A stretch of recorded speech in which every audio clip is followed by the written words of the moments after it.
വിളക്കിലെടുക്കരുത് കേട്ടോ.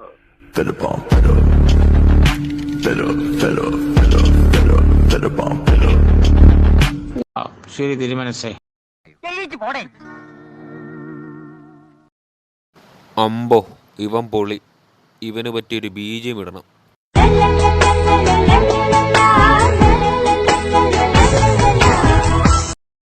എന്റെ പൊന്നുമോനെ, നീ ഇതിൽ കിടന്ന് അക്കച്ചി കളിച്ചിട്ട് ഏറി നിൽക്കാതിരി. നിന്റെ അടുത്ത് സ്നേഹം ഉള്ളതിനെ കൊണ്ടാ ഞാൻ പറയുന്ന. നീ പോ, ഗ്യാലറിയിലെങ്ങനെ കയറി ഇരി, അതാ നിനക്ക് നല്ലത്.